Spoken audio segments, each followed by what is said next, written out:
প্রিয় চতুর্থ শ্রেণীর শিক্ষার্থী বন্ধুরা, তোমাদের যে দ্বিতীয় সাময়িক পরীক্ষা চলছে সেজন্য একটি প্রশ্ন নিয়ে হাজির হয়েছি। তোমাদের সেই পরীক্ষায় কী কী বিষয় থাকতে পারে এবং সেখানে কোন অঙ্কগুলো ইম্পর্টেন্ট সে বিষয়গুলো তোমাদের সাথে আলোচনা করব একটি প্রশ্ন নিয়ে। তো বন্ধুরা, তোমরা সাথে থাকবে এবং আমার এই কথাগুলো যদি তোমরা মনোযোগ সহকারে শোনো এবং প্রশ্নগুলো যদি দেখো তাহলে তোমরা কিছুটা উপকৃত হবে আশা করছি। তো প্রথমে দেখো, তোমাদের পূর্ণমান এখানে লেখা রয়েছে। প্রথমে এই ইনস্ট্রাকশনটা খুব ভালো করে পড়বে। প্রথমে 1, 2 ও 3 নং প্রশ্ন সহ যে কোনো 9টি প্রশ্নের উত্তর দাও। অর্থাৎ 1 এবং 2 এবং 11 কিন্তু অ্যান্সার করতেই হবে, এটা অবশ্যই আগে পড়ে নিবে। তারপর মোট 9টি প্রশ্নের উত্তর দিতে হবে। তো দেখো, প্রথমে এখানে রয়েছে সঠিক উত্তরটি উত্তরপত্রে লেখো। এখানে 15টি টিক চিহ্ন রয়েছে, এখানে যেটা সঠিক উত্তর সেটাই শুধু লিখবে। দেখো, এইখানের উত্তরগুলো কিন্তু টিক দেওয়া রয়েছে, তোমরা একটু দেখে নাও, তাহলে তোমাদের কিন্তু ধারণাটা কমপ্লিট হবে। 60 ভাগ 30 কত? মানে 30 দিয়ে 60-এর ভাগ করলে 2।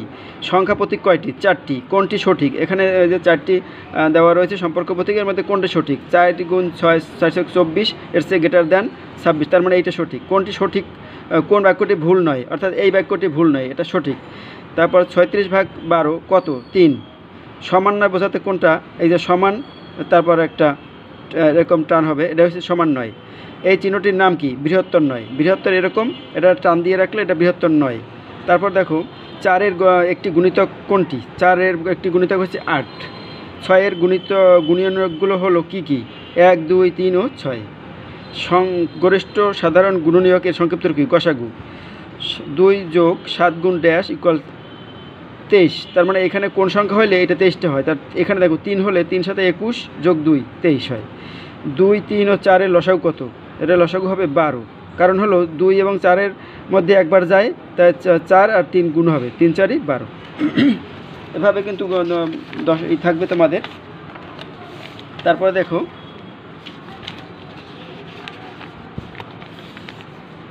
তারপরে যে কোনো সংখ্যার গুণিতক কয়টি? অসংখ্য গুণিতক থাকে একটা সংখ্যার, যে কোনো অসংখ্য গুণিতক। কোন পরিমাপের একক কী? কোন কীভাবে মাপে? ডিগ্রি দিয়ে। এক সরলকোণ সমান কত? 180 ডিগ্রি। সরলকোণ কি? মানে একটা সোজা রেখা, এটাই সরলকোণ। তো এভাবে দেখো, এবার সংক্ষেপে উত্তর দাও। সংক্ষিপ্ত প্রশ্ন থাকবে আবার 15টি।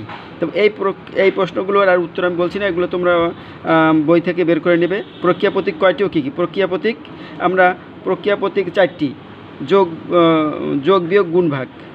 তারপর আমরা জানি সম্পর্ক প্রতীক 6টি, এরকম তোমরা এগুলো পড়ে নেবে। এগুলো একটু দেখে নাও, এগুলো আমি আর বলছি না, এগুলো তোমরা একটু এখান থেকে দেখে নেবে।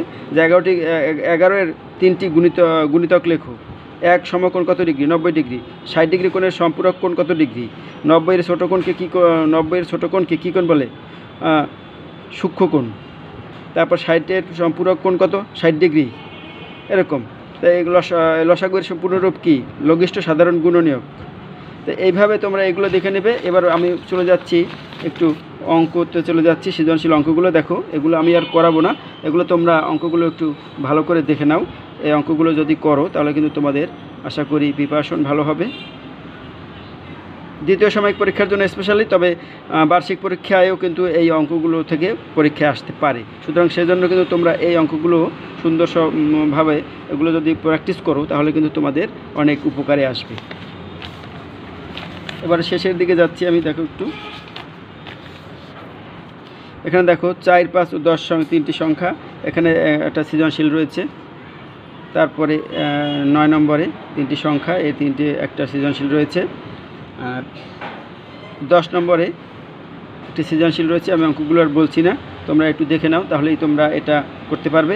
এবং 11 নম্বর কিন্তু অবশ্যই করতে হবে, 1, 2 এবং 11 করতে হবে। উপরে প্রথমেই দেওয়া রয়েছে, এখানে রয়েছে জ্যামিতি। যে কোনো 2টি প্রশ্নের উত্তর দেয়, এখান থেকে 2টি আবার উত্তর দিতে হবে 3টির ভিতর। সমকোণ কাকে বলে? একটি সমকোণ অঙ্কন করো। সমকোণ যে কোণের মান 90 ডিগ্রি বা এক সমকোণ তাকে সমকোণ বলে। আর একটি সমকোণ অঙ্কন করো, এটা আমরা সবাই জানি যে এরকম, এই যে ABC, এটা সমকোণ। তারপর বিপ্রতীপ কোণ অঙ্কন করো, এর 2টি বৈশিষ্ট্য লেখো। বিপ্রতীপ কোণ এরকম 2টা যে ক্রস দেওয়া করে, এটা বিপ্রতীপ কোণ। এখানে তারপর বৈশিষ্ট্য লেখো, এটা তোমরা বইতে পেয়ে যাবে। কোণ কাকে বলে?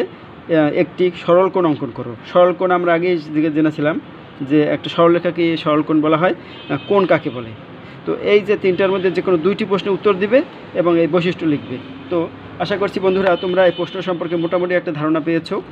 প্রশ্নটি যদি ভালোভাবে প্র্যাকটিস করো তাহলে তোমাদের একটা বার্ষিক এবং দ্বিতীয় সাময়িক পরীক্ষার খুব একটা ভালো প্রিপারেশন হবে বলে আশা করছি।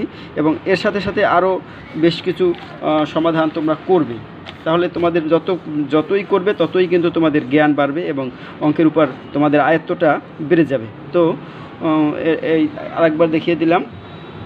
তো ভালো থাকো, আমাদের সাথে থাকো, আর এই অঙ্কগুলো সমাধান করো এবং তোমাদের বইয়ের যে আরও সমাধানগুলো রয়েছে সেগুলোও কিন্তু অবশ্যই করবে। ধন্যবাদ সবাইকে আমাদের সাথে থাকার জন্য।